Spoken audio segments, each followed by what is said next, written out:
Dr. Tiruchi Siva. Sir, Mr. Suresh Gopi is my very best friend, sir. I have nothing against him. But when he spoke, he took the name of Britas and said that burned and all these words. So kindly expunge all those words which are negative in meaning. Rule, you want 238A2. 238. तो इस bill में तरह तरह की बातें हैं। वक्फ board या वक्फ जो है वो किसी की जमीन खुद जाके नहीं हड़पता है, नहीं ले लेता कि जमीन तुम्हारा हम ले लिया। जब तक उसकी विलिंगनेस नहीं होती है, देने वाले दान करने वाली की इच्छा होगी, वो लिख कर देगा, एफिडेविट देगा, पेपर देगा, तब वक्फ बोर्ड उसको एक्सेप्ट करेगा। और उससे मेरा बात पहले सुन लो भैया, आप लोग जानते नहीं इधर हाँ आपको देख रहा हूँ सर। और उससे जो भी आमदनी होगी, आमदनी पूरी नहीं जो രാജ്യസഭയിൽ ശക്തമായ വാദപ്രതിവാദങ്ങളാണ് ഇപ്പോൾ ഉയരുന്നത്. നേരത്തെ CPM-ന്റെ ഭാഗത്തു നിന്നും സംസാരിച്ച ജോൺ ബ്രിട്ടാസ് MP രൂക്ഷമായ ഭാഷയിലാണ് ഈ വഖഫ് ബില്ലിനെ എതിർക്കുകയും അതുമായി ബന്ധപ്പെട്ട് ചില പരാമർശങ്ങൾ, എമ്പുരാനുമായി ബന്ധപ്പെട്ടൊക്കെയുള്ള പരാമർശങ്ങൾ സുരേഷ് ഗോപിയുടെ പേരെടുത്തുകൊണ്ട് പരാമർശിച്ചു. അതിനുശേഷം സുരേഷ് ഗോപി നടത്തിയ പ്രതികരണങ്ങളിലും ആ രീതിയിലുള്ള ചൂടേറിയ വാഗ്വാദങ്ങൾ ഉണ്ടായി. സഭയുടെ മര്യാദകൾക്ക് നിരക്കുന്ന മറുപടി അല്ല ഉണ്ടായത് എന്ന തരത്തിലൊക്കെ തന്നെ പ്രതിപക്ഷത്തിന്റെ നിരയിൽ നിന്നും ശബ്ദങ്ങൾ ഉയർന്നു. ക്രമപ്രശ്നം ഉയർത്തി CP-യുടെ പ്രതിനിധി രംഗത്ത് വരുന്നതും നമ്മൾ കണ്ടു. അങ്ങനെ ശക്തമായ രീതിയിൽ വാദപ്രതിവാദങ്ങൾ ഉയരുന്ന കാഴ്ചയാണ്. പി സന്തോഷ് കുമാർ MP ക്രമപ്രശ്നം ഉന്നയിച്ചു. സുരേഷ് ഗോപി പാർലമെന്റിനെ ദുരുപയോഗം ചെയ്തെന്നാണ് പി സന്തോഷ് കുമാർ MP പറഞ്ഞത്. സുരേഷ് ഗോപിയുടെ ഭാഷ അംഗീകരിക്കാൻ കഴിയാത്തതെന്നും സന്തോഷ് കുമാർ പറയുന്നു. അനൂപ് ദാസ് ഡൽഹിയിൽ നിന്നും ചേരുന്നുണ്ട്. അനൂപ്, അങ്ങനെ രൂക്ഷമായ വാദപ്രതിവാദങ്ങൾ ഉയരുന്നു. രാജ്യസഭയിലേക്ക് ചർച്ചകൾ ചൂടേറിയതായി മാറുമ്പോൾ ഭരണപക്ഷത്തു നിന്നും പ്രതിപക്ഷത്തു നിന്നും CPM-ന്റെ ഭാഗത്തു നിന്നും ജോൺ ബ്രിട്ടാസ് ഉയർത്തിയ വിമർശനങ്ങൾ, അത് ഈ മുനമ്പത്തിനപ്പുറത്തേക്ക് വിമർശനങ്ങൾ പോവുകയും ചെയ്തു. മറുപടി സുരേഷ് ഗോപിയുടെ ഭാഗത്തു നിന്ന് ഉണ്ടാവുകയും ചെയ്തു.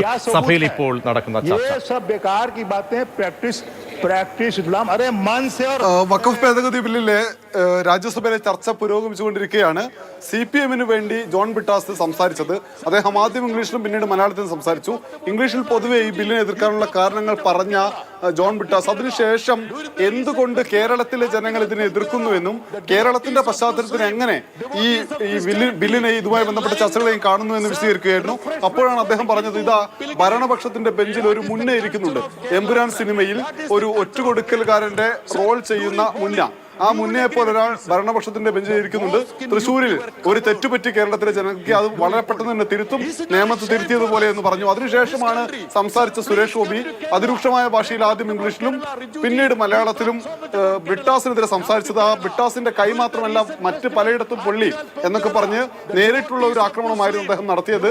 അതിരൂക്ഷമായ പ്രതിഷേധവുമായി പ്രതിപക്ഷത്തെ അംഗങ്ങൾ രംഗത്ത് വന്നു. അതാണ് നമുക്ക് സഭയിൽ കാണാൻ കഴിഞ്ഞത്.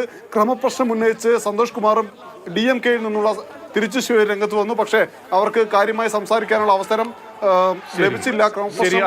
അങ്ങനെ ചൂടേറിയ വാഗ്വാദങ്ങൾ ഉണ്ടാകുമ്പോൾ അങ്ങനെ ഈ പറയുന്ന വഖഫ് ബില്ലുമായി ബന്ധപ്പെട്ട അതിന്റെ ചർച്ചയ്ക്കും അപ്പുറത്തേക്ക് അവരുടെ പ്രതികരണങ്ങൾ വ്യക്തിപരമായ നിലയിൽ മാറിപ്പോയോ എന്നത് വളരെ പ്രധാനപ്പെട്ട ഒന്നാണ്. നമുക്ക് ജോൺ ബ്രിട്ടാസ് MPയുടെയും സുരേഷ് ഗോപിയുടെയും പ്രതികരണം ഒന്ന് കേൾക്കാം. Sir, during Holi, you will agree with me, sir. The mosque in UP were covered during Holi. Is it not a shame for us, this country? Sir, please come to Kerala. They talked about Kerala. Rijuji, you talked so much about Kerala. Come to Kerala.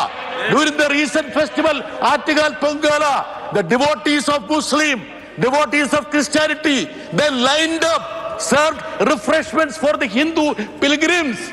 That is the culture of Kerala, sir. That is the culture of Kerala, sir. I will not yield. I will not yield. Munambam.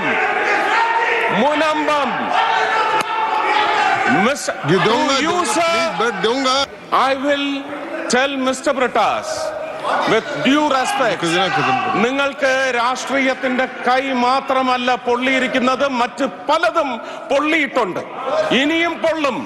അതിന്റെ മുറിവ് നിങ്ങൾ കേൾക്കും. 800 ചില്ലുവാനം പേരെയാണ് കേരളത്തിൽ കൊന്നൊടുക്കിയത് ഈ രാഷ്ട്രീയ party. അവരുടെ കൊലപാതക രാഷ്ട്രീയം മുനമ്പത്ത് 600 കുടുംബങ്ങളെയാണ് sir. Please give me little time please sir. 600 കുടുംബങ്ങളെ അവരെ ചതിയിൽപ്പെടുത്തി മാത്രമല്ല വഹിച്ചിരിക്കുകയാണ്. ഇവര് അവിടെയുള്ള ഒരു പ്രധാനപ്പെട്ട പാർട്ടിയുടെ മത നേതാവ് പോയി എന്താ വാക്ക് കൊടുത്തത്? ഒരു കമ്മീഷന് ജസ്റ്റിസ് CNRന്റെ പേരിൽ ഒരു കമ്മീഷനെ രൂപീകരിച്ചു. ഹൈക്കോടതി അതെടുത്ത് തോട്ടിൽ കളഞ്ഞിട്ടുണ്ട്. നിങ്ങൾ സൃഷ്ടിച്ച പ്രമേയം അറബിക്കടലിൽ മുക്കുകല്ല ചവിട്ടി താഴ്ത്തിയിരിക്കും കേരളത്തിലെ ജനങ്ങൾ. അതിന് ഹിന്ദുവും ക്രിസ്ത്യാനിയും മുസ്ലിമും ഒന്നുമില്ല, ചവിട്ടി താഴ്ത്തിയിരിക്കും. Thank you very much.